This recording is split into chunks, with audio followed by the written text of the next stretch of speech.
할렐루야. 주님 높고 위대하신 크신 우리를 사랑하신 하나님이신 줄로 믿습니다.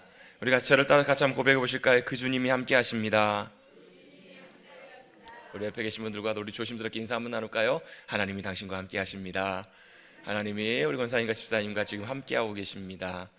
여러분, 하나님은 함께 하시는데요, 하나님이 함께 하신다는 믿음의 고백에는 그 전능하신 하나님, 우리를 사랑하시는 위대하신 하나님, 그 신실하신 귀하신 하나님이 우리의 삶 가운데 임하시고 하나님이 함께 하심을 나타내신다라는 의미가 그 안에 포함되어 있어요. 여러분, 하나님 함께 하시는데 왜 걱정하세요? 걱정되시죠? 그래도요, 그죠? 하나님 함께 하시는데 왜 승질내고 짜증내세요? 하나님 함께 하신다는데 왜 그렇게 슬퍼하시고 낙망하고 낙심하세요? 그 순간에 뭐가 필요하냐면 하나님의 함께 하심이 내게 확증되고 드러나고 나타나는 그것이 필요한 줄로 믿습니다. 그걸 뭐라고 하냐면 은혜라고 얘기해요. 은혜는 하나님의 나와 함께 하심이 경험되고 고백되고 나타나고 실제로 내가 정말로 하나님이 나와 함께 하십니다, 그 하나님 위대하시고 높고 위대하신 주님이십니다 고백할 수 있는 것, 그 주님을 보게 되는 것, 그 주님이 오시는 것, 그게 은혜인 줄로 믿습니다. 여러분, 우리가 지난 주간에 은혜에 대해서 함께 잠깐 나눴는데요, 은혜가 뭐라고요? 값없이 주시는 하나님의 선물이라고요. 근데 선물에서 제일 중요한 건 뭐예요? 뭐 받는가가 중요하잖아요. 값없이 주시는데 진짜 쓸데없는 거 주시면 의미가 있어요, 없어요? 없어요. 하나님은 주시는데 뭘 주시냐면 우리에게 우리가 할 수 없는, 얻을 수 없는, 가질 수 없는 가장 귀한 것들을 주시길 원하시는 분이세요. 뭘 주세요? 구원의 은혜를 주세요. 구원은 여러분 우리 노력으로 의지로 안 되거든요. 여러분, 선하게 살아보십시오. 여러분, 목사가 아무리 선하고 대단하게 살아봐도요, 여러분, 그 위대한 철학자들과 그 위대한 종교 지도자들이, 심지어 바울이 그 사람 같은 사람이죠. 베드로가, 다윗이 아무리 위대하게 대단하게 믿음으로 신실하게 살아도요, 하나님 앞에서 의롭게 여김을 받을 수 있는 사람은 단 한 사람도 없다라고 성경은 말씀하세요. 왜요? 모두가 다 죄인이기 때문에. 그래서 뭐가 필요해요? 하나님의 은혜가 필요한 거예요. 여러분, 우리가 선하게 살아서 하나님의 구원과 의로움을 입는 것이 아니고요, 매 순간마다 나의 의가 되시며 나의 도움이 되시는, 나의 구원과 능력이 되시는 그 주님을 붙드는 것, 그것이 바로 우리의 구원의 은혜인 줄로 믿습니다. 그래서 구원도 하나님의 은혜로 우리 가운데 필요해요. 구원만 필요해요? 우리는 구원은 하나님의 은혜로 받는다는 걸 알아요. 근데요, 하나님의 은혜는요, 구원받을 때만 필요한 것이 아니라 우리의 모든 믿음의 삶의 순간순간마다 하나님의 도우심과 함께 하심이 필요한 줄로 믿습니다. 그래서요, 하나님의 사랑이 우리 마음 가운데 부어져야 되고요, 하나님의 지혜가 우리에게 필요하고요, 하나님의 능력과 도우심이 있어야 우리의 삶 가운데 뭐가 이루어지냐면 하나님이 기뻐하시고 원하시고 우리의 삶 가운데 이루시길 원하시는, 그걸 성경에서는 뭐라고 하냐면 같이 한번 고백해 보겠습니다. 여러분 좋아하시는 거예요. 복. 그게 복이라는 거예요. 복. 내가 원하고 찾고 구하는 것을 내가 누리는 것이 복이 아니에요. 여러분 보세요. 원하는 대학 가고 원하는 직장 얻고 원하는 여자와 결혼했다고 해서 여러분 행복하신가요? 행복할 수도 있겠죠.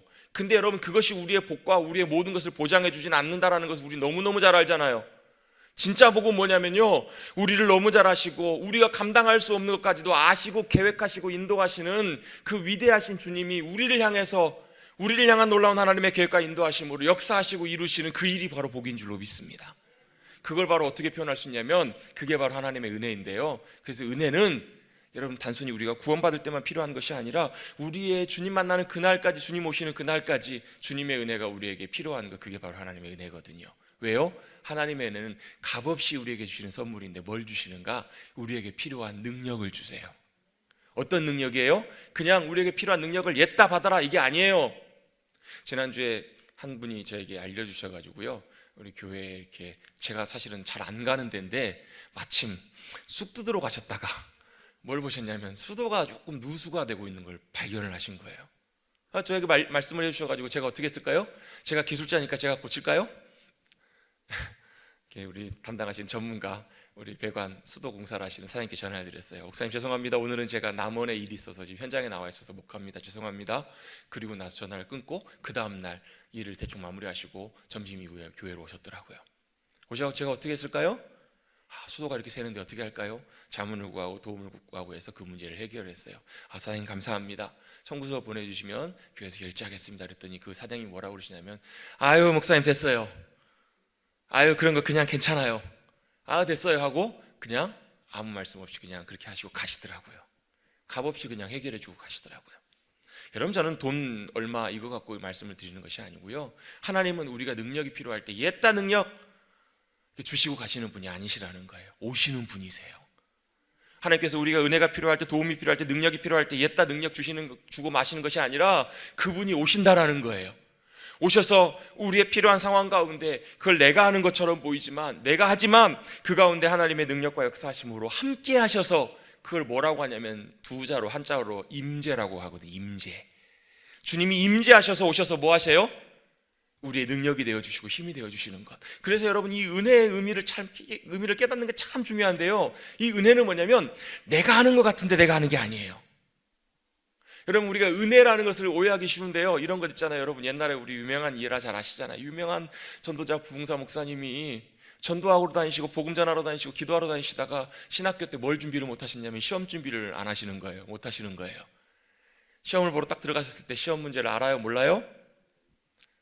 얼마나 마음이 여러분, 어설프게 알면 마음이 걱정이 되는데요, 하나도 모르면 마음이 너무 편하잖아요. 너무 편한 마음으로 답안지 이렇게 쓰셨다고 하시잖아요. 하나님은 아십니다. 그랬더니 교수님이, 그 외국인 교수님이 뭐라고 평가를 해놓으셨냐면 하나님은 100점, 학생은 0점. 여러분, 하나님 은혜로 널 도와주시고 역사해 주시니까 내가 저기 대학 가기를 원해요. 그리고 할렐루야 감사합니다 찬송하고 기도하고 이러면 시험 점수는 여러분 잘 아시잖아요. 그럼 뭐 해야 돼요? 준비하고 공부해야 돼요. 근데 뭐 하냐면 내 지혜와 내 의지와 내 노력으로 공부하고 준비하는 것이 아니라, 그때 뭐가 필요하냐면 하나님의 도우심, 함께 하심, 하나님의 은혜가 필요한 거예요. 그래서 여러분, 많은 경우에 이런 고백들을 많이 하세요. 여러분, 우리 선교사님들 있잖아요. 외국에 나가서 복음 전하시는 선교사님들이 제일 사실은 어려운 부분 중에 하나가 뭐냐면, 물론 선교사님이 많은 준비해야 돼요. 말씀으로, 기도로, 또 복음 전하는 전도, 선교로, 양육으로, 또 물질적인 믿음의 훈련하는 거, 많은 것들이 필요한데요, 선교사님들에게서 제일 중요한 훈련 중에 하나가 바로 중요한 준비 중에 하나가 바로 뭐냐면 언어예요. 언어. 제가 선교사로 제 삶을 헌신합니다, 되길 원합니다. 근데 만나봤더니, 그러면 혹시 선교사님 영어는 좀 하세요? 아니면 태국어는 좀 하세요? 하나님이 나를 도와주실 줄 믿습니다. 여러분, 하나님께서 어떻게 도와주는 줄 아세요? 아무것도 안 하는 것이 아니라요, 내가 해야 될 때, 내가 영어에 점수를 얻어야 될 때, 내가 거기 가서 언어로 의사소통을 할 때요, 내가 뭐 해야 돼요? 준비해야 돼요. 근데요, 그걸 내가 하는 것이 아니라, 하나님, 제가 준비하는 이 시험이 있습니다, 이 언어가 있습니다, 하나님의 은혜가 절실하게 제게 필요합니다. 이렇게 믿음으로 주님 의지하고 나가면 어떤 일이 벌어지냐면, 생각지도 않게 하나님께서 사람을 붙여주세요. 생각지도 않게 좋은 일들과 좋은 준비할 수 있는 여건과 상황들을 주님이 열어주시는 거예요. 그래서 내 의지로 할 수 없는 것들을 내 지혜로는 도저히 안 된다는 것을 하늘도 알고 땅도 알고 하나님도 알고 자기도 알아요. 근데요, 생각하지도 않는 하나님의 도우심과 은혜로 그 일들을 감당하게 하시는 거예요. 그게 바로 은혜라는 거예요. 내가 하는 것 같지만 하나님의 도우심과 역사하심이 함께해 주시는 것, 그게 바로 은혜예요. 그래서 이렇게 고백할 수밖에 없는 거예요. 내가 했지만 내가 한 거예요? 아니에요. 내가 한 것이 아니라 하나님이 하셨습니다. 그걸 바로 뭐라고요? 하나님의 은혜가 나를 도우셨다라는 거예요. 여러분, 이건요, 구원받을 때뿐만 아니라 우리 매 순간순간마다 필요해요. 여러분, 용서하시는 거 쉬우세요? 어려우세요? 너무 큰 것부터 했나요? 어려우시죠? 용서할 때 뭐가 필요하다고요? 내가 용서하려고 입 딱 깨물고, 하나님 제가 용서합니다, 이런 믿음의 결단도 필요합니다. 근데 그 순간에 필요한 게 뭐라고요? 여러분, 제가 지금 10분 동안 얘기하고 있잖아요. 하나님의 은혜의 도우심이 필요하다라는 거예요. 하나님의 은혜가 함께 해주실 때 그 순간에 도저히 용서할 수 없는 그 사람을 향한 우리의 마음과 우리의 의지와 생각이 움직여가기 시작해요. 여러분, 우리 용서뿐만 아니라 우리의 모든 삶의 순간순간마다, 우리의 자리자리마다 우리가 해야 되는 모든 일들, 우리의 사업, 우리의 공부, 우리의 직장생활, 사회생활, 가정, 자녀, 물질, 건강, 모든 일, 모든 상황에 바로 뭐가 필요하다고요? 때를 따라 도우시는 하나님의 은혜가 필요하다라고 성경은 말씀하세요. 여러분, 제가 지난주에 말씀에서 히브리서 4장 말씀을 제가 잠깐 언급했잖아요. 히브리서 4장 16절 말씀. 여러분, 이 말씀은 여러분 한 번 정도 암송하고 계셔도 좋아요. 잘 한번 기억해 두시면 참 좋아요. 너희가 뭘 얻기 위해서? 때를 따라 도우시는 하나님의 은혜를 얻기 위하여. 이 말은 뭐냐면요, 그 순간순간마다 하나님이 오셔야 된다라는 거예요.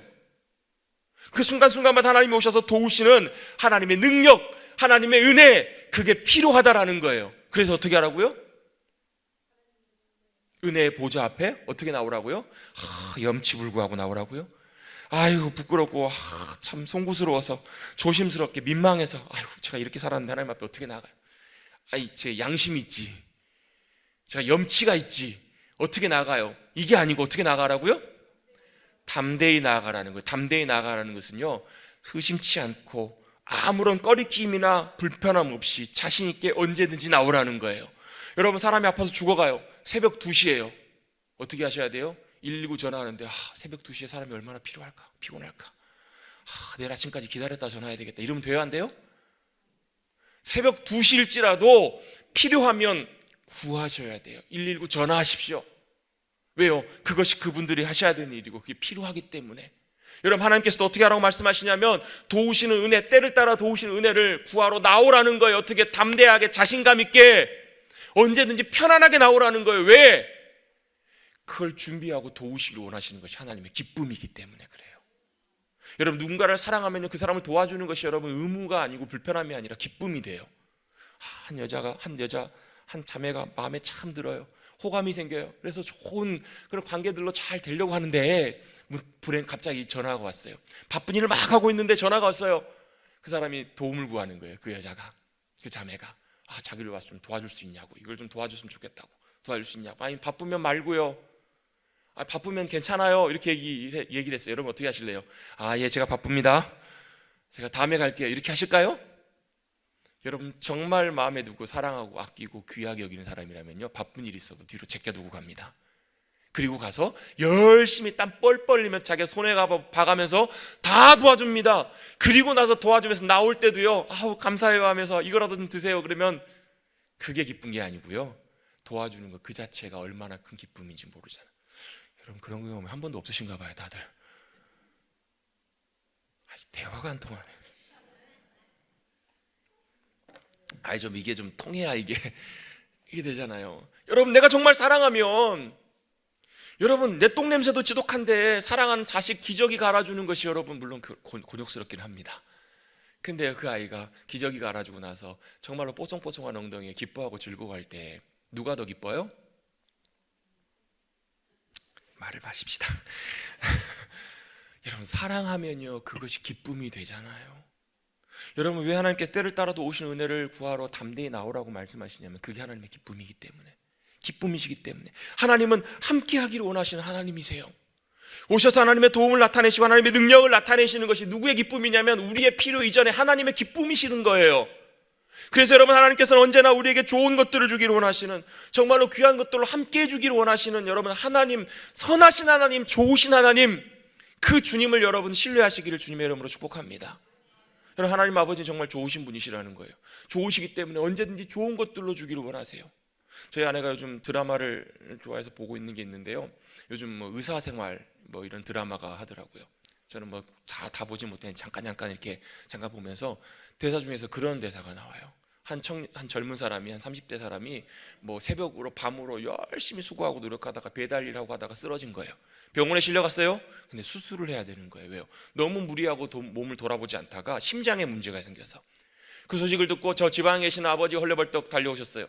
아버지는 뭐 하시는 분이신가? 아버지도 근근히 살아가시는, 일용직 일을 하시는, 정말로 힘들게 살아가시는 아버지가 찾아오셨어요. 의사 선생님이 설명을 합니다. 아들이 이래이래해서 심장 수술을 해야 됩니다. 그랬더니 그 아버지가 이렇게 얘기를 하세요. 의사 선생님, 판막을 이제 수술해야 된다고 얘기를 했더니, 의사 선생님, 우리나라에서 제일 비싼 판막으로 수술해 주세요. 여러분, 그 아버지가 여유로워서 그랬을까요? 재정적인 돈이 여유가 많고 그래서 그랬을까요? 어쩌면 아버지도 하루하루 벌어먹기 살기 힘든 상황이었을지 몰라요. 그런데 아버지의 마음은 그러함에도 불구하고 자식에게 최고를 주기를 원하는 것이 바로 아버지의 마음이라면, 사람의 아버지가 그렇다면 우리의 영원하신 참된 아버지 하나님은 얼마나 좋은 것들로 주기를 원하시는 하나님 아버지실까요? 할렐루야. 그 하나님을 신뢰하시고 믿음 가운데 하나님의 은혜와 도우심, 은혜를 구하며 나가시는 저와 여러분 되시기를 주님의 이름으로 축복합니다. 이 은혜가 우리 가운데 함께 해주셔야 우리가 지난 시간에 함께 나눴던 부활의 주님, 그 승리의 주님, 그 하나님의 살아계심과 역사하심, 함께 하심이 우리의 삶 가운데 구체적으로 경험이 돼요. 우리에게 이 은혜가 얼마나 필요한지, 이 하나님의 은혜가 떠나면, 이 은혜를 의지하지 않으면 여러분 우리는 뭐가 되는 줄 아세요? 바보 됩니다.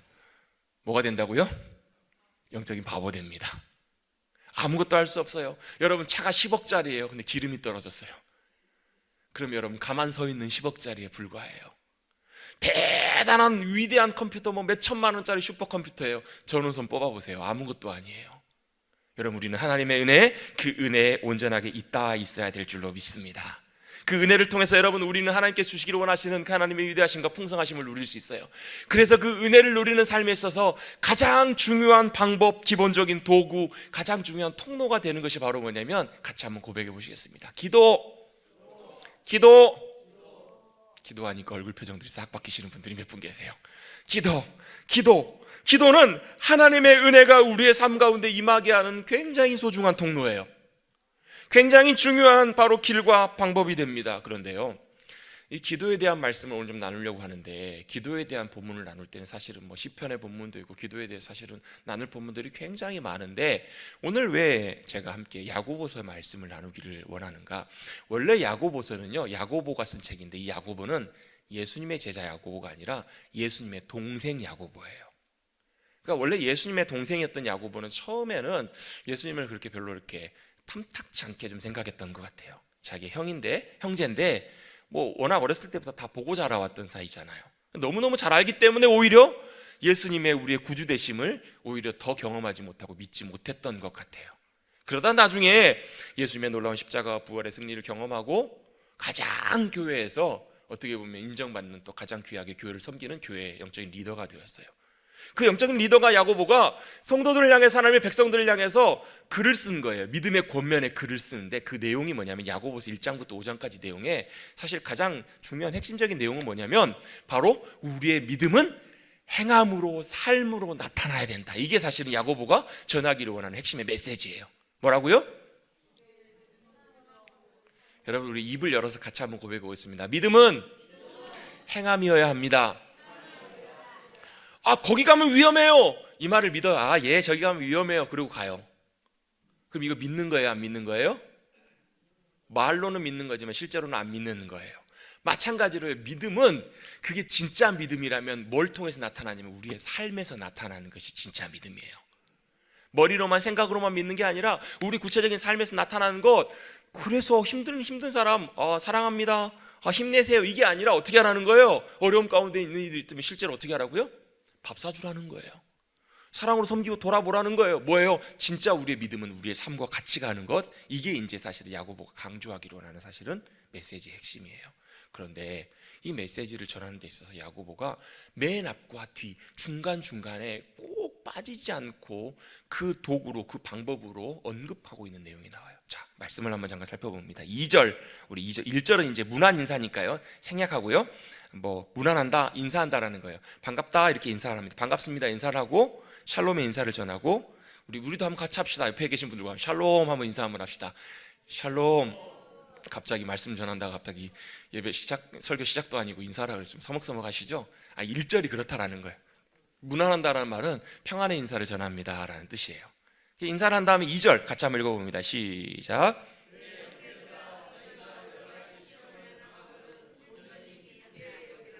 아멘.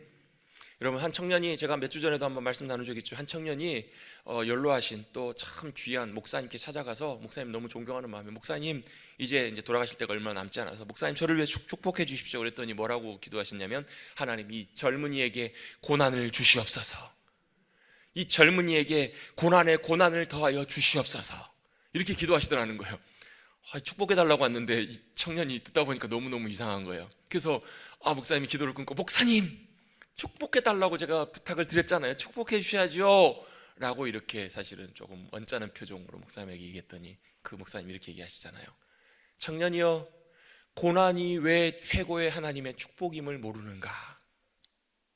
시험 당하는 자가 있느냐? 여러 가지 시험을 당하거든 온전히 뭐 하라고요? 기쁘게 여기라는 거예요. 여러분, 시험이라는 것은 여러 가지 의미가 포함되어 있어요. 테스트의 의미도 있고요, 트라이얼, 우리를 연단하시고 괴롭게 하시는, 쉽게 말씀드리면 이 시험이라는 말은 고난, 고통, 괴로움 이런 것들하고도 바꿔서 표현할 수 있어요. 그런데 고난과 고통이 올 때 뭐 하라고요? 기뻐하라는 거예요. 말도 잘 안 나오네요. 기뻐하라는 거예요. 여러분, 괴로움이 오시면, 힘든 일이 오시면 기뻐하십시오. 우리 장로님 혼자 대표로 아멘 하셨는데요, 우리 김양기 장로님은 웃으셨는데요, 사실은 우리가 이렇게 믿음으로는 아멘 이렇게 할지 몰라도 실제로 고난이 찾아오고 어려움이 찾아오고 괴로움이 찾아오면요, 시험이 찾아오면 기뻐하기가 어렵습니다. 기뻐하기가 잘 안 됩니다. 그런데 왜 그렇게 말씀하셨을까? 이유가 있습니다. 왜냐하면 간단하게 보면요, 그 고난과 어려움이, 그 시험과 환난과 괴로움이 우리를 기도하게 한다라는 거예요. 우리를 하나님 앞에 나아가게 한다는 거예요. 하나님 앞에 나가서 하나님의 도우심과 역사하심, 그게 여러분 은혜잖아요. 그걸 구하고 붙들게 한다는 거예요. 여러분, 그래서 제가 말씀을 준비하면서요, 그렇게라도 기도하는 것이 우리에게 유익하다라는 생각을 하게 됐어요. 그렇게라도 하나님을 찾고 구하는 것이 우리에게 유익하다라는 거예요. 그래서 그렇게 기도하면서 하나님께서는 우리에게 어디로 인도하기로 원하시냐면 하나님의 큰 그림을 보는 그 자리로 인도하기로 원하세요. 등산할 때는 참 쉽지 않아요? 근데 다 올라가서 그 환경을 보고 상황을 보면요, 우와, 정말 멋져요. 여러분 가보신 광경 중에서 제일 멋진 광경이 여러분 어떤 광경이세요? 저는요, 얼마 전에 어떤 목사님과 함께 노고단을 처음 올라가 봤어요. 노고단 옛날에 성삼재까지는 가봤던 것 같아요. 처음 이제 길 80 몇 년도인가 이제 버스 길 그 포장돼 가지고, 작년에 맞죠? 80 그때 7년인가 8년에 아무튼 그때 도로 돼 가지고 그때 한번 가보고, 뭐 거의 한 20 몇 년, 30 몇 년 만에 이제 노고단 올라가 봤어요. 와, 가보니까 갈만하더라고요. 바람이 얼마나 세게 부는지, 야, 진짜 머리가 이렇게 쪼개져 나가는. 근데 정말 가볼 만하고 정말 경치가 대단하더라고요. 저기 영월에 한번 가본 적이 있는데요, 아이를 데리고 힘들게 한 10분, 20분 정도, 20분 좀 넘게 걸어가니까 뭐가 나오냐면 한반도 지형 이게 나오더라고요. 이렇게요. 야, 가보니까 가서야 그게 보이더라고요. 밑에서 보면요, 그냥 물 흘러가는 강물이에요. 올라가 보니까 보이더라는 거예요. 바로 뭐냐면, 우리가 고난 가운데 기도함으로 하나님을 찾을 때 하나님께서 우리에게 허락해 주시는 게 바로 뭐냐면 하나님의 큰 그림과 계획이 무언지를 알게 해 주시는 거예요. 여러분, 제가 지난주인가 지지난주인가도 설교하면서 그런 얘기를 했잖아요. 저는 그 본 영화는 아니지만 유명한 상 받은 영화 있잖아요. 그 영화에서 그 주인공 아버지가 뭐라고 해요? 아들을 보면서, 아들아, 너는 너는 계획이 다 있구나. 영화를 다 안 보셨나 봐요. 그런 대사가 나온대요. 너는 다 계획이 있구나. 그걸 그 순간엔 모르지만요, 나중에 돌아보고 보니까 계획이 있더라는 거예요. 그 계획을 볼 줄 알고 하나님의 인도하심, 그걸 이제 우리 일반적인 표현으로 뭐라고 하냐면 섭리라고 하거든요. 섭리. 하나님의 인도하심, 하나님의 계획하심이 있는 것을 보는 것을 성경은 뭐라고 표현하냐면요, 같이 한번 우리 고백해 보겠습니다. 지혜는요, 그걸 볼 줄 아는 눈이 지혜예요. 그래서 성경에서 말씀하고 있는 지혜는 단순히 똑똑한 것이 지혜가 아니라 하나님의 눈으로, 관점으로 볼 수 있는 것을 지혜라고 해요. 그래서 하나님의 눈으로 볼 수 있게 되면 뭘 보냐면 하나님의 계획하심, 인도하심, 계획을 봐요. 왜 하나님이 나에게 이런 일을 주시는지, 왜 내게 이런 고난과 아픔을 주시는지, 왜 내가 이 과정을 지나가야 되는지, 내가 어떻게 해야 되는지, 무엇을 해야 되는지 그걸 알게 하시고 보게 하시는 것이 바로 뭐냐면 지혜라는 거예요. 그래서 지혜는요, 일반적인 세상에서도 뭐라고 얘기하면 통찰력이라고 얘기를 해요. 지혜는 보는 눈이라고 얘기를 해요. 저는 어렸을 때 조금 보고요, 제대로 못 봤는데 나중에 시간이 되면 한번 보고 싶은 책이 하나 있어요. 그게 뭐냐면 삼국지예요. 삼국지가 책이 굉장히 내용이 많잖아요. 얼마나 많은 인간 군상의 이야기, 또 그 안에서 있는 국가와 권력과 또 전쟁과 이런 많은 얘기들이 그 안에 담겨 있다고도 하더라고요. 근데 그 중에서 사람들의 관심을 많이 끄는 얘기 중에 하나가 바로 뭐냐면, 전쟁을 할 때 뭐가 있냐면 병법이라는 것이 있잖아요. 그러니까 100명이 싸우고 1000명이 싸우면 당연히 누가 이겨요? 1000명이 이겨야 되는데요, 그 중에 누가 있어요? 제갈공명이 있어요.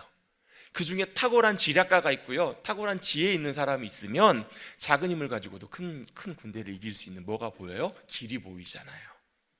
여러분, 이것이 세상의 지혜라면 하나님의 지혜는 우리 인생 가운데 어떻게 해야 되고, 무엇을 해야 되고, 누굴 만나야 되고, 어디로 가야 되는지, 언제 가야 되는지, 이걸 하나님께서 우리에게 깨닫게 해주시고 보여주는 것이 바로 뭐냐면 지혜라는 거예요. 그래서 고난 가운데서도 이 지혜가 부어지면 하고 알게 돼요. 하나님께서 그래서 나에게 이런 일을 주시는구나. 이 고난과 어려움과 이 불편함을 내게 주시는 이유가, 하나님의 이유가 그것이 있구나라는 것을 깨닫게 되고 알게 되면요, 뭐 할 수 있게 되냐면요, 기다릴 수 있게 돼요. 그러시구나, 맞아. 신뢰하게 되고 기다려요. 이걸 성경에서는 뭐라고 표현하냐면 인내라고 표현합니다. 인내. 그래서 여러분, 야고보서 전체적으로도 그렇고 특별히 오늘 2절부터 8절까지에 보면 4가지가 나와요. 고난, 시험 나오고요, 두 번째는 뭐 나오냐면 기도, 간구가 나와요. 그래서 기도하고 간구할 때 하나님께서 은혜로 뭘 주시냐면 지혜를 주세요. 지혜를. 저를 좀 보세요. 저를. 지혜를 주세요. 그래서 우리가 지혜 가운데 하나님의 행하심과 인도하심과 하나님의 큰 계획을 볼 수 있으면 뭐 하게 되냐면 인내할 수 있어요. 인내. 여러분, 인내는요, 이게 인내가 아니고, 인내의 원래 성경적인 원어의 의미를 찾아보면 뭐 있냐면 기다리는데, 어떻게 기다리냐면 기대하면서 기다리는 거예요. 기대하다라는 의미가 그 안에 포함되어 있어요. 여러분, 기대하는 것은요, 지루해요? 힘들어요? 기대가 돼요. 기대가. 기다리는 게, 기대하면서 기다리면요, 그렇게 기다리는 게 많이 힘들지 않아요. 그렇구나. 힘들어도 지나겠네. 군생활이 아무리 힘들어도 딱 정해진 날에 끝나는 날이 있는 걸 알면요, 그걸 보면서 가요. 여러분, 우리에게는 하늘의 소망이 있는 줄로 믿습니다. 우리에게는 하나님의 영원한 승리가 우리에게 약속되어 있는 줄로 믿습니다. 그걸 기대한다라는 것이 인내하는 거예요. 인내. 이 문제가 실패로, 절망으로 끝나는 것이 아니라 하나님의 소망과 선하심으로 인도해 줄 거라는 것을 기대하는 것이 뭐라고요? 인내라는 거예요. 인내. 또 인내의 의미의 두 번째 의미가 어떤 의미가 있냐면요, 견고하게 서다라는 의미가 그 안에 있어요. 견고하게 서다. 견고하게 서 있다라는 말은요, 흔들리지 않는 거예요. 요동치 않는 거예요. 그러니까 걱정할 필요가 뭐가 없는 거예요. 흔들릴 필요가 없는 거예요. 견고하게 흔들리지 않게 인내는 막 참는 것이 아니라 기대하면서 평안함 가운데 거하는 것이 바로 인내라는 거예요. 그것을 알도록 기도하고 구하라, 찾으라. 그게 바로 오늘 말씀의 핵심적인 내용이라고 정리해 볼 수 있어요. 한 분이 어렸을 때부터 치아 때문에 너무 고생을 하셨던 분이 있어요. 군대를 갔는데 제대로 제때 치료를 못 받다 보니까 너무너무 안 좋아져서 제대하고 났더니 의사 선생님이 치과에 갔더니 하는 얘기가 다 뽑으셔야 됩니다 그러더라는 거예요. 벌써 한 20몇 년 전인데, 지금이야 이제 임플란트 기술이 많이 발달돼 있지만 돈도 하나도 없어요. 근데 치아가 너무너무 힘들고 어려워서 다 뽑고 새로 해야 된다는데 뭐 할 수도 없고, 그래가지고 기도하는 가운데 하나님께서 좋은 또 치과 선생님을 만나게 하셔서 한 3년 정도 치료를 받으면서 그래도 많이 괜찮아졌대요. 근데요, 그분은 그렇기 때문에 뭘 할 수밖에 없냐면, 많이 괜찮아졌음에도 불구하고 여전히 잇몸이 좋지 않고 흔들리기 때문에 식사만 끝나면 뭘 먼저 하세요? 양치 먼저 하세요. 그리고 뭐 하세요? 요즘 그거 있잖아요, 워터픽이라고 아세요? 그렇게 물 쏴가지고 이물질 다 제거해주는 그런 도구 있잖아요. 그걸 항상 하신대요. 치간 칫솔 이건 말할 것도 없이. 그러니까 그분은 치아가 좋지 않기 때문에 그 어려움의 시간을 지나오면서 그분은 평생 뭐가 몸에 배버린 거냐면, 치아를 함부로 다루지 않는, 치아를 관리하는 그게 삶의 습관처럼 몸에 배버린 거예요. 여러분, 이게 고난이 주는 유익일 수 있다라는 거예요. 여러분, 우리 믿음의 삶도 마찬가지. 하나님께서 그 일들을 고난 가운데 주셨다면, 여러분, 그게 고난이고 힘들고 그냥 벗어나 버려야 되는, 지나가 버려야 되는 일로만 생각하지 마시고 그 일을 통해서 뭐 하시라고요? 기도하고 구하시면서 하나님의 지혜와 인도하심을 구하십시오. 그래서 깨달으셔서, 하나님께서 나에게 이 과정을 지나게 하시는구나, 이 과정을 지나가게 하시는구나, 인내하시면서 잘 세워져 가는. 그래서 성경이 이렇게 말씀하세요. 4절에도 보시면, 3절 4절에도 믿음의 시련이 뭘요? 인내를 만들어주는 것을 알게 될 거란 얘기예요. 인내를 온전하게 이루라. 이는 너희로 온전하고 구비하여 뭐하게 하신다고요? 조금도 부족함이 없게 든든하게 세우기를 주님이 원하신다라는 거예요.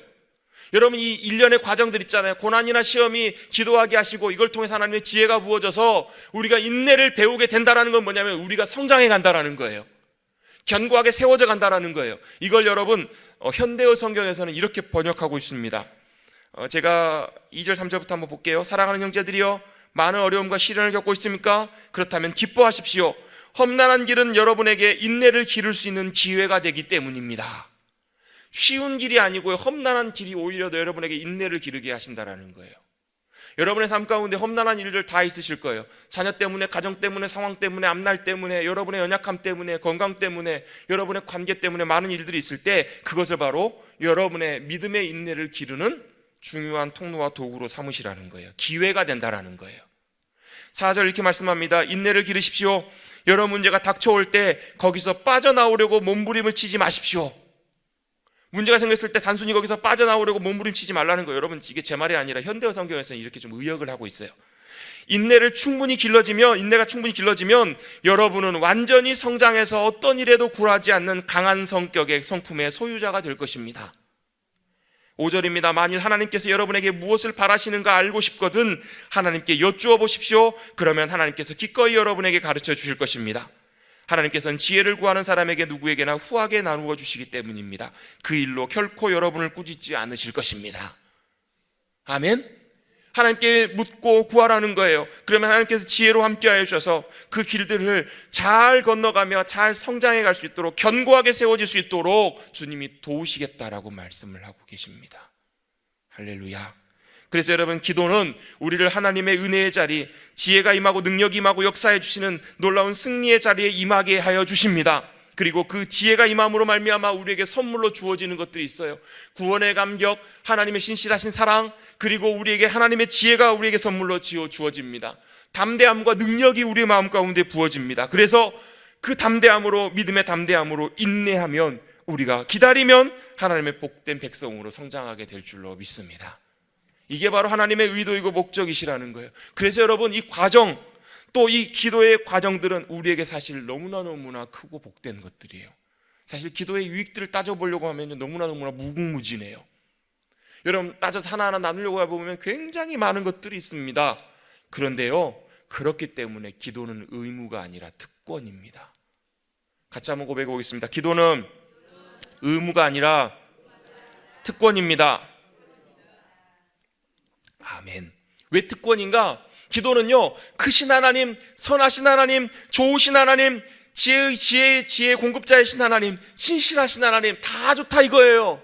근데요, 그걸 실제로 누리게 하시고 경험하게 하시고 맛보게 하시고 그 능력으로, 그 은혜로 살아가게 하는 것이 바로 기도이기 때문에 그래요. 여러분, 물론 그 과정 속에는 믿음의 과정도 있고 많은 것들이 있지만, 결론적으로 기도는 바로 우리에게 특별한 주님이 주시는 권한, 권리라는 거예요.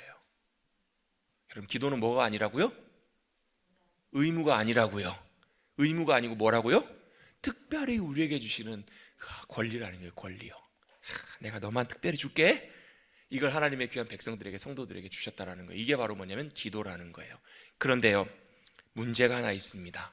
바로 문제가 뭐냐면 기도해야 되는데 기도하지 않는다라는 거예요.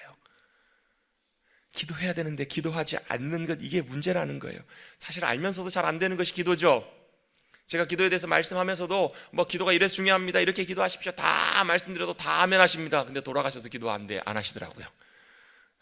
이게 왜 안 되는가? 여러 가지 이유가 있는데요. 첫 번째 이유는 기도에 대해서 잘 모르기 때문에 잘 안 돼요. 기도에 대해서 잘 모른다라는 말의 의미는 여러 가지 의미가 있지만, 먼저 기도는요, 누구에게 하는 거예요? 하나님과 함께 만나는 것이 기도이기 때문에 하나님을 잘 모르면 기도가 어려워요. 또 하나님이 익숙하지 않으면, 낯설면 기도가 낯설고 어렵습니다. 여러분, 한번 볼까요? 낯선 사람과 여러분 함께 만나가지고 잠깐 앉아 있으세요. 여러분, 뭐 하실래요? 요즘은 좀 마음이 편합니다. 스마트폰 하면 되더라고요. 카톡 보고 하면서 아무 얘기 안 해도 있는 둥 마는 둥 신경 안 써도 돼요. 근데 아무것도 못하고 둘이 가만히 시간을 보내야 돼요. 그럼 여러분, 뭐 하실래요? 여러분, 낯선 사람과 처음 만났을 때 대화하기가 쉬우세요, 어려우세요? 여러분, 물론 선천적으로 타고나신 분들, 여러분 말씀하는 거 좋아하시는 분들, 낯선 사람 만나길 좋아하시는 분들은 만나서 대화 많이 하시더라고요. 대부분의 경우는 낯선 사람과 처음 만나고 대화하기가 참 쉽지가 않아요. 그래서 어떻게 해요? 이러다 한마디 끝냅니다. 오늘 참 날씨가 좋네요. 그러세요, 안 그러세요? 그러시잖아요. 일반적으로. 왜? 낯서니까, 상대방을 모르니까. 그러다가 한참 또 뜸들이고 있다 뭐예요? 근데 고향이 어디세요? 집이 어디세요? 하다가다 찾다가 뭐예요? 옷이 빨간 옷이시네요. 열정적이신 분이신가 봐요. 여러분, 이게 낯섦이잖아요. 서먹서먹함이잖아요. 여러분, 우리의 기도도 그럴 수 있다라는 거예요. 그래서 낯설어가지고 서먹서먹하다가 몇 마디 하다가 어떻게 해요? 우리는요? 그 사람과 불편해서 어떻게 해요? 자리를 떠나잖아요. 여러분, 우리의 기도가 이럴 수 있다라는 거예요. 기도하려고 앉았는데 기도가 어떻게 해야 될지도 모르겠어요. 또 기도를 받으시는 하나님도 잘 모르겠어요. 서먹서먹해가지고 몇 마디 하다가 안 되면 주기도문 하다가 그냥 들어서 일어나요. 여러분, 서먹서먹할 때는 어떻게 해야 되는 줄 아세요? 그래도 시간을 갖고 대화하시고 시도하시고 기다려 보셔야 돼요. 서먹서먹하고 낯선다고 할지라도 여러분, 하다 안 되면 짜장면 좋아하는지 짬뽕 좋아하는지라도 물어보십시오. 하다 안 되면 말 안 되는 소리라도 여러분 해보십시오. 그러면서 여러분, 하나씩 조금씩 마음을 열고 그 사람에게 호의를 갖고 관계를 맺기 위해서 관심을 갖고 믿음으로가 아니라 나아가 보십시오. 그러면 조금씩 관계가 열리고 한 번 만나고 두 번 만나면서 조금씩 낯설었던 것이 익숙해지는 것처럼 여러분 우리의 기도도요, 여러분 잘 안 돼도 힘들어도 익숙치 않아도 시간과 마음을 내셔야 돼요. 그리고 조금이라도 여러분 만나시고 그걸 통해서 여러분 우리의 기도가 하나님과의 관계가 더 익숙해지고 가까워지게 될 줄로 믿습니다.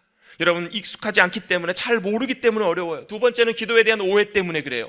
여러분 우리가 기도는 잘하는 것을 뭘 잘한다고 생각하냐면 우리 기도문, 기도의 문장과 우리의 어법, 기도의 언어를 잘 구사하는 것을 기도를 잘한다라고 우리는 대부분의 경우에 많이 생각을 해요. 저분 참 기도 잘하십니다. 이게 무슨 얘기예요? 참 유수의 말과 고백과 표현과 언어가 참 좋으신 분들이 기도를 잘하시는 분이라고 생각을 해요. 근데요, 예수님께서요 그 당시 이스라엘 백성들에게 찾아오셔서 이렇게 권면을 하시고 조언을 하십니다. 그거 오해라는 거예요.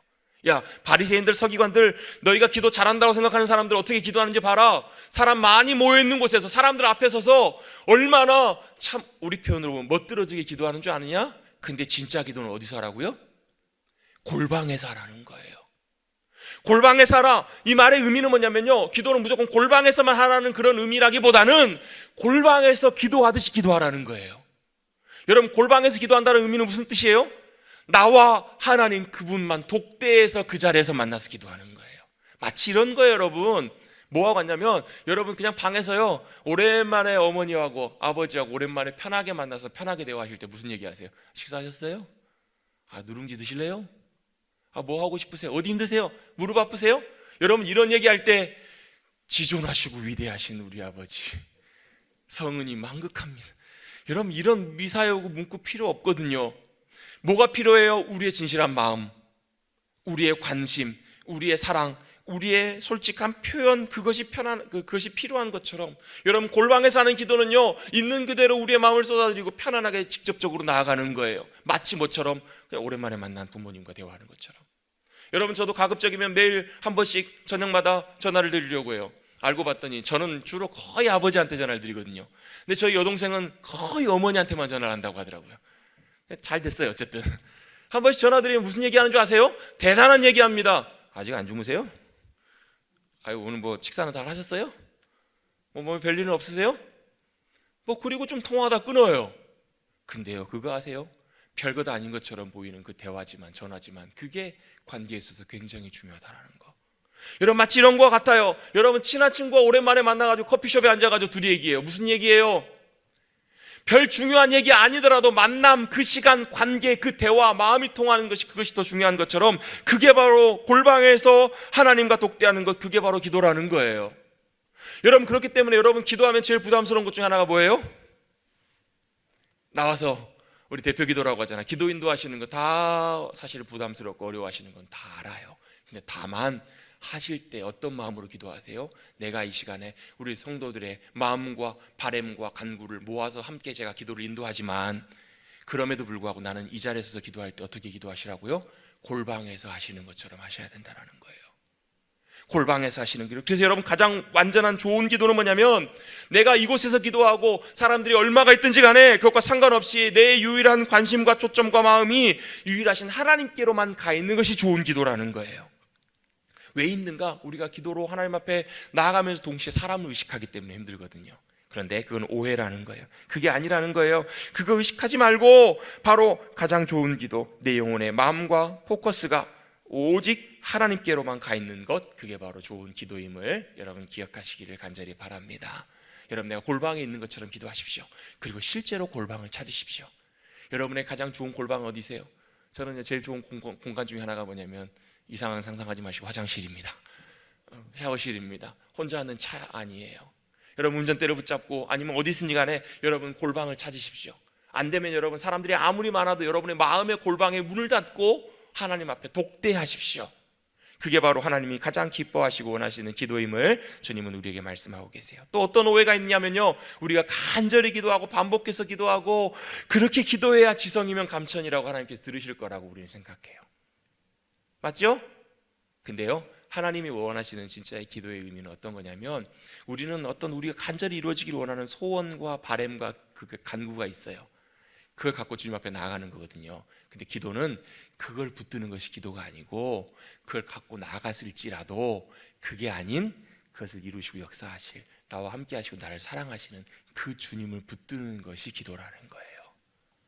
여러분, 이걸 굉장히 중요한 건데 놓치기가 쉬워요. 우리는 기도하면서 뭘 붙잡냐면, 우리에게 지금 필요한 것, 건강의 문제, 재정의 문제, 돈의 문제, 관계의 문제, 내 앞에 있는 현실의 문제, 미래의 문제, 앞날의 문제, 성공의 문제, 그거 갖고 주님 앞에 나아가요. 근데요, 그걸 우리가 붙들어야 되는 것이 아니고, 그거 주님 앞에 놓고 오세요. 왜? 이거 붙잡고 가면요, 이거 붙잡고 기도하러 나가는 건 참 중요합니다. 근데 이것만 붙잡고 오면요, 다시 나올 때 그거 다시 붙잡고 나오게 돼요. 뭘 붙잡고 나오셔야 되는가? 그렇게 주님 앞에 나가셔서 나오실 때는요, 그 문제 붙잡지 마시고 살아계신 하나님 역사하시는 그 주님을 붙들고 나오십시오. 그렇게 믿음으로 붙들고 나왔던 성경에 많은 사람들이 있어요. 야곱, 그렇게 붙들고 나왔던 많은 사람들이 있어요. 그게 바로 기도라는 거예요. 그렇게 주님을 붙들게 될 때 함께 하시는 주님의 역사하심이, 그 임재가 바로 우리의 삶 가운데 주님의 계획과 임하심, 은혜, 지혜, 놀라운 것들을 나타내 주실 줄로 믿습니다. 그게 바로 기도에 대한 오해라는 거예요. 세 번째로 왜 기도하기가 어려운가? 이유가 있습니다. 우리가 죄인이기 때문에 그렇습니다. 여러분, 기도에 대한 참 위대한 조언을 남겼던 E.M. 바운스라는 분이 기도의 책 중에서 그런 고백을 쓰셨어요. 바로 뭐냐면, 기도의 대가도 이렇게 얘기해요. 나는 기도하기가 어렵다. 그것이 바로 내가 죄인이라는 사실을 증거한다. 이렇게 얘기를 해요. 여러분, 그 기도의 대가도 기도하기가 어렵다라는 거예요. 기도하기가 쉽지 않아요. 그래서 뭐가 필요한 줄 아세요? 그래서 기도하는 것도요, 하나님의 도우심과 은혜가 절실하게 필요하다라는 거예요. 여러분, 기도하려고 하는데 잘 안 되시죠? 왜요? 바빠서요? 잘 몰라서요? 여러 가지 많은 이유가 있을 거예요. 제일 중요한 이유는 바로 뭐냐면, 우리가 기도하는 데 있어서도 하나님의 도우심의 은혜가 필요하다라는 거예요. 기도해야 된다는 거 알겠어요. 기도를 해야 되겠어요. 그럼 뭘 구하시라고요? 하나님의 은혜와 도우심을 구하라는 거예요. 그것이 없으면 우리의 의지와 우리의 노력과 우리의 결단만으로는 안 된다라는 거예요. 내가 기도하려고요? 절대로 안 돼요. 기도는 하고 싶지만 어려워요. 우리의 죄인된 속성 때문에. 그래서 바로 그 자리에 하나님의 도우심과 은혜가 필요함을 기억하시기를 간절히 바랍니다. 여러분, 기도는 쉬우면서도 어렵습니다. 기도는 어려우면서도 쉽습니다. 도대체 말이에요, 뭐예요? 그래서 뭐가 필요하냐면 하나님의 도우심의 은혜가 너무너무 필요해요. 하나님의 은혜를 구하시고 주님 앞에 나가십시오. 여전히 우리는 죄인입니다. 주님, 우리는 기도에 늘 쉬고 있습니다. 주님, 우리는 늘 기도해야 함을 알면서도 죄송합니다, 오해하지 마십시오. 저는 정기적으로 기도하고 있습니다. 늘 기도의 자리를 쉬지 않습니다. 그래도 우리의 마음과 중심이 주님을 빗나가고 떠날 때가 너무너무나 많아요. 앉아있지만, 기도의 시간 1시간, 2시간 앉아있지만 실제로 우리의 마음과 중심이 주님께로 향하여 있지 못할 때도 너무너무 많다라는 거예요. 그래서 여러분, 우리는 기도할 때든 뭐 할 때든지 하나님의 은혜와 도우심을 구하십시오. 결론입니다. 기도는 그래도 해야 합니다. 이게 오늘 말씀의 결론입니다. 여러분, 기도의 가장 큰 장애물이 뭔지 아세요? 기도의 장애물은 바쁜 것도 아니고 힘든 것도 아니고 연약함도 아니에요. 기도의 가장 큰 장애물은 기도하지 않는 거예요. 여러분, 시도해 보십시오. 일단 시작하십시오. 여러분, 만약 여러분의 인생에 갑작스럽게 찾아온 여러분의 인생의 끝이 찾아와서 여러분에게 단 5분의 시간만이, 10분의 시간만이, 15분의 시간만이 남아있다면 여러분 사무실 출근하실래요? 이게 안 와닿으세요, 여러분? 여러분의 인생에 여러분 돌아보십시오. 5분의 시간만이 여러분에게 주어져 있다면 여러분 뭘 하시겠습니까? 그때 해야 될 일, 그 일을 여러분 먼저 하십시오. 그때 뭐 하셔야 돼요? 하나님의 은혜를 구하시면서 기도하셔야 하잖아요. 그렇다면 여러분 그 일을 먼저 하시고 그 일을 시도해 보십시오. 여러분, 그것이 중요하게 느껴지지 않기 때문에 안 하는 거거든요. 여러분, 기도 안 하는 목적, 이유, 여러분 만약에 정말로 그것이 우리에게 필요하고 소중하다고 안다면 여러분 그거 꼭 할 거예요. 왜 기도 안 하는 줄 아세요? 기도가 옵션이기 때문에 안 해요. 기도해도 괜찮고 안 해도 별 문제가 없기 때문에 기도하지 않아요. 여러분, 기도 아니면 더 이상 방법이 없을 때는 기도하실 거요? 여러분, 억만장자가요, 수없이 많은 돈이 있는데 물에 빠져 죽어가요. 그때는요, 자기 통장에 있는 수억 달러가 아무 의미가 없어요. 그때는 뭐만 필요해요? 자기를 그 물에서 건져줄 유일한 구원의 손길만이 필요하잖아요. 여러분, 바로 그것이 기도라는 거예요. 그것이 바로 하나님의 은혜라는 거예요. 여러분, 정말로 은혜 아니면 안 된다라는 것, 하나님께 기도하고 구하는 것이 아니고서는 안 된다라는 것을 여러분 깨닫고 경험하지 않으면 우리는 절대로 기도가 옵션이 되기 때문에 기도하지 않을 거예요. 여러분, 강제적이라도 그렇게 생각하십시오. 강제적으로라도 기도밖에는 길이 없습니다. 강제로라도 기도 아니면 절대로 안 되겠노라고 여러분 그렇게 마음에 새기시고 기억하십시오. 정말로 기도는 절박함과 절실함이 없으면 되지 않는 것이 기도이기 때문에 여러분, 기도 아니면 절대로 안 된다는 것을 여러분 마음속에 새기시고, 여러분 기도하지 않으면 우리의 영혼이 당연히 죽는 것도 정상입니다. 그래서 여러분, 기도는 언제까지 하는가? 같이 한번 고백하겠습니다. 기도는 될 때까지 기도합니다. 기도는 될 때까지 하십시오. 안 되면 넘어지면 목사님 이번 주에도 5분도 기도 못했는데요. 다시 또 기도하십시오. 다시 또 기도의 자리에 나아가십시오. 여러분의 삶의 자리가 어딘지, 여러분 진짜 모습은 언제 드러나냐면요, 요즘과 같은 때 다 드러납니다. 진짜 우리가 하나님을 예배하는 사람인가, 기도자인가. 여러분, 기도의 모임이 폐하여져 있고요, 예배의 모임이 막혀졌을 때, 예배 드릴 수 없을 때 예배할 수 있는 사람이 진짜 예배자예요. 기도 여건이 없을 때, 안 갖춰져 있을 때 진짜 기도하는 사람이 진짜 기도하는 사람이에요. 여러분, 하나님께서 이런 상황들과 일들은요, 우리에게 주시는 너무나 귀한 기회예요. 왜요? 진짜 우리의 모습이 드러나고 우리가 어디로 어떻게 가야 될지를 주님께서는 이걸 통해서 분명하게 보여주시기 때문에 그래요. 여러분, 기도하셔야 됩니다. 여러분, 신앙과 믿음과 기도의 길에는 왕도가 없습니다. 습관 잘 안 바뀌는 것처럼 여러분, 죄인된 자아의 본성이 하루아침에 바뀌지 않아요. 매일매일 순간순간 단 얼마만이라도 여러분 시도하십시오. 시작하십시오. 단 5분이라도 여러분 꾸준히 시작하십시오. 여러분, 그렇지 않으면 하나님께서 여러분을 고난 가운데 여러분의 무릎을 꺾으셔서라도 기도하셔야 하실 거예요. 그때가 오기 전에 먼저 주님 앞에 엎드리십시오. 주님 앞에 기도의 자리에 나오십시오. 그래서 기도를 시작하셔서 하늘과 땅을 연결시키시는 저와 여러분 되시기를 주님의 이름으로 축복합니다.